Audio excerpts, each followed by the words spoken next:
Block 8 and we're feeling great. I know that's kind of cliche, but look, it's only like half a block. The sewing is going to go so quick. Let's get started.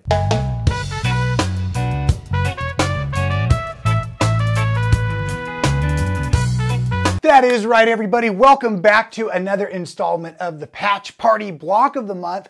I am Rob Appell, your host for Michael Miller Fabrics. This is Making It Fun, and I'm super excited to see all of you out there. If you're here for the very first time, you're in the middle of a Block of the Month series about quilt making. So if any of that frightens you, don't worry. Hang on, I'll make it fun, I promise. If you are new, like I said, we have been doing Block of the Month. We're on block number 8. I have a free video on all of the other blocks. I have links in the description below where you can find the awesome pattern. You do need to purchase this pattern so you can follow along. That's how you support the designer. That's how you support your local quilt shops and the online retailers out there. So thank you very, very much for doing that. This block 8 is going to be super simple. As you see over on the design wall, and as I was joking before, it literally is only half the amount of patchwork we're doing. The bottom half of the square is a solid rectangle, so we know we have one seam to finish that off.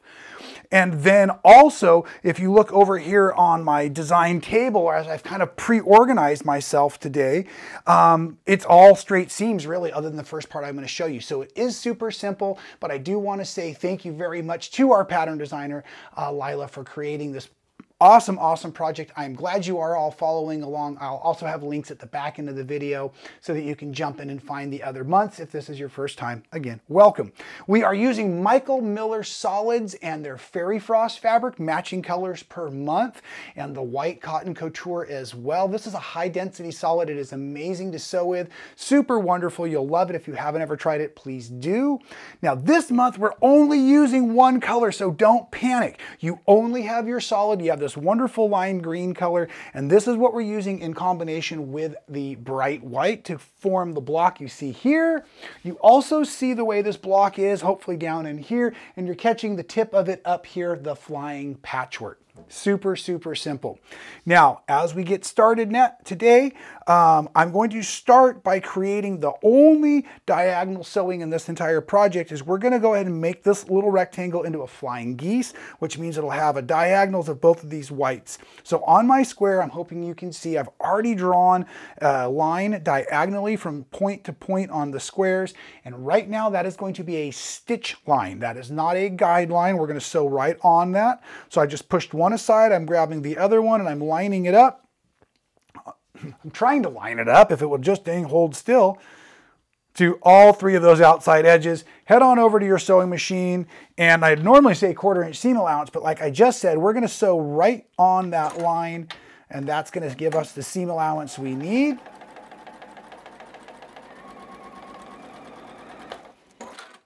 And it is important you do these steps in this order. So I've stitched it. Now I'm going to come on over here and I'm going to trim it, leaving myself a 1/4 inch or less.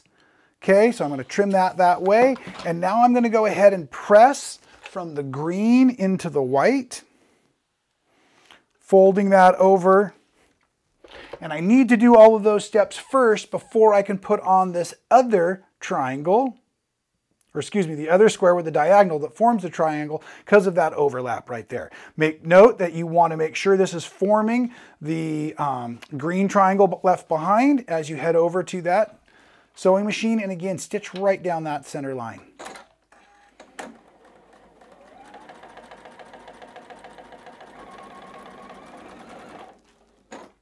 Just like before, we're going to go ahead and trim. And we'll press one last time on this. And from this moment on, it is all straight sewing and really simple construction. So we're just gonna go ahead and finish out this top row as I tidy up here real quick. So I have the flying geese, and now all I need to do is install the straight seams of each of these. Just fold it over, making sure it's right sides together. There will be a test on the end of the video to see if you can find what is the right side of our solids. I know, it sounds always so much funnier in my head when I say it. Just rotate this at the machine. You don't even need to go to the iron yet. I'm just going to go ahead and put on this next outside strip first, stitch it down.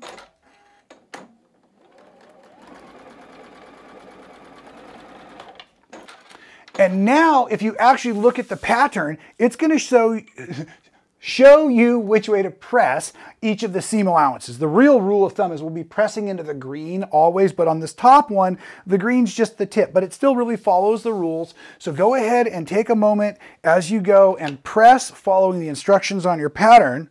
And what that does is it really helps marry up the rest of the rows for some really nice patchwork.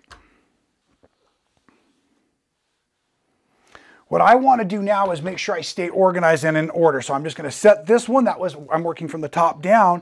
And now I'm just going to work my way across this strip. So I have 3 matching size rectangles for this one and 2 matching size green squares. So I'm just going to go ahead and start sewing across on all of those straight seams. And it's going to be a white to a green piece of fabric each time. It is a very simple construction.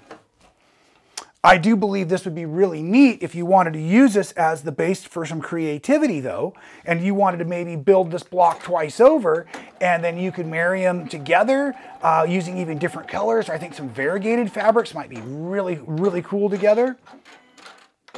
So one of the things I love about block of the month construction is we're learning as we go with each month, but each block could really go on to be its own project in a lot of times. Okay, you can see I've got it about 3/5 done. Let's get another square on there and just make sure you're obeying your rotation. White, green, white, green.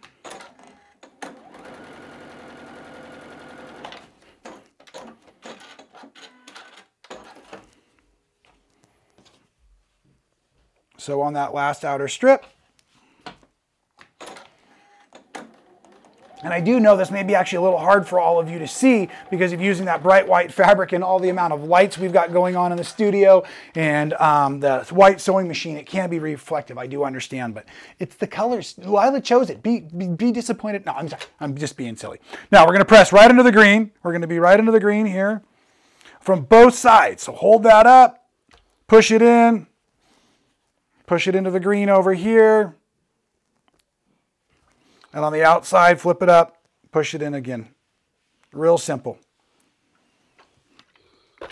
Now put that back in order and go ahead and go on to your next row. We've got 4 squares and a rectangle. I'm kind of working from the center out on this one.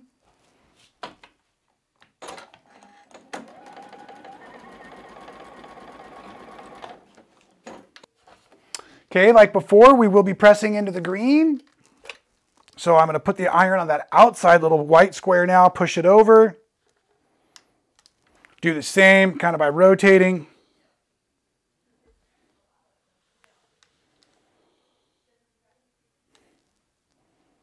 Now pushing from the rectangle into the green square, the rectangle into the green square. And let me show you, maybe this will help make it a little bit more sense. Not only does it help the colors look terrific, right?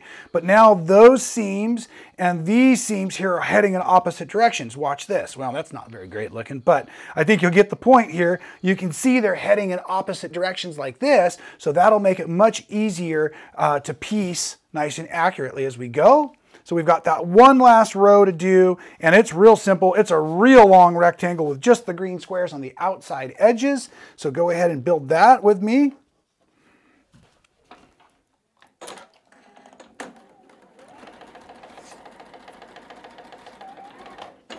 And our final row is done.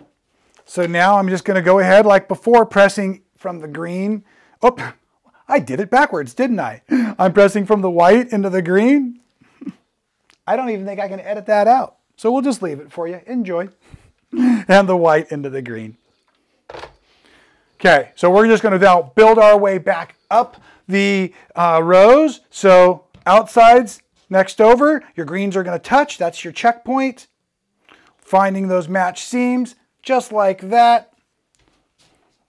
1/4 inch seam allowance.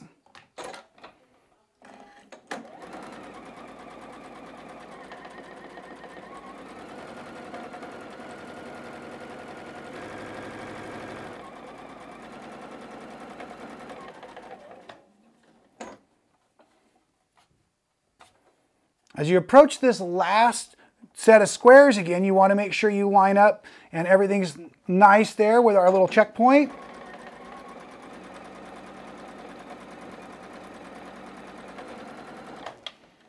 And to make your life easy as you go to sew on the next row, we're just going to press after each one. So let's just press down. So I'm going to press into the last row from the beginning row.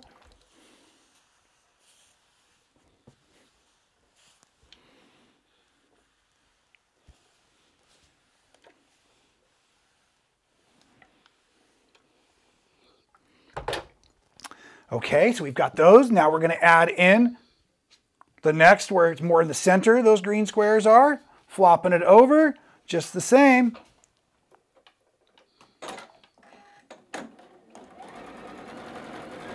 Lining up my stitch points where I can, or my seam allowances where I can there. And then on this one, I'm going to encourage it with my finger so it'll iron nice and pretty when we're done. This is the checkpoint we're looking for, making sure that our seams nest perfect. Always makes me so happy when that works out. And our outside corners too. Again, I know it's white, it's really hard to see on the machine, but it is working beautifully as you can see. Pressing up into that new row we just added on.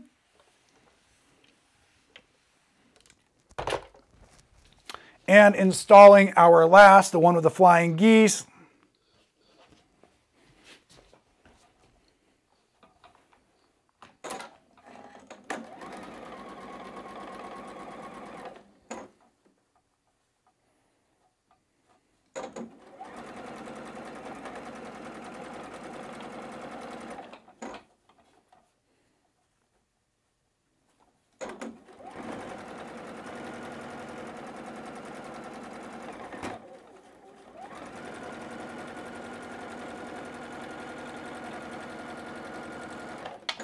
All the rows are together.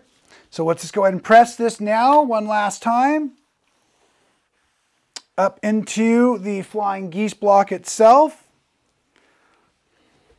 And now, like I said, if you look at the design wall here, we're going to take this flying patchwork we've created and we're going to now install our white rectangle onto where the tip is. Make sure you're not sewing it down here, although that's a pretty neat looking block also, but that's not what we were making today. You're going to make this one. So just make sure you have those lined up here. And for this, I'm going to go ahead and flip it over because I want to be able to manage the seams as needed. So we've got our solid piece of fabric down now on our feed dogs.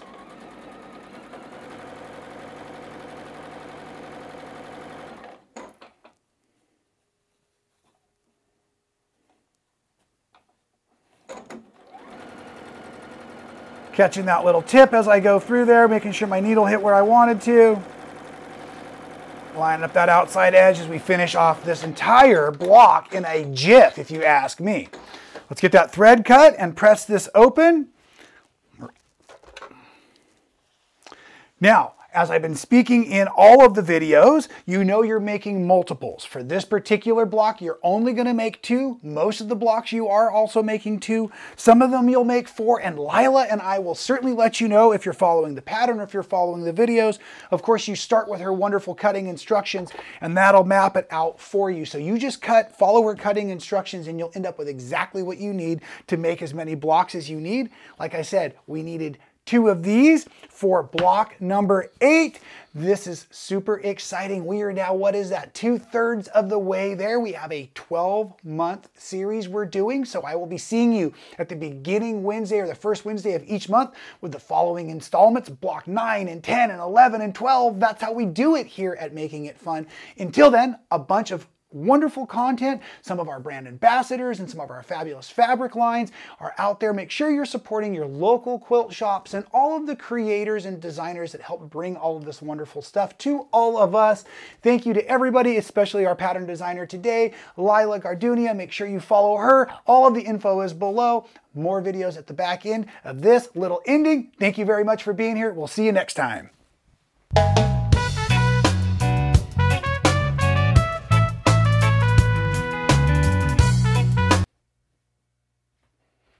Wow, you are still there. Thanks for sticking with me till the end of the video. I know, I get a little long-winded sometimes. But if you did enjoy today's video, make sure you check out a few of the other ones we've created. I think they're terrific. And of course, please subscribe to the channel. Make sure you hit the little bell to be notified. I don't want you to miss a moment of the fun. Stay safe and happy sewing.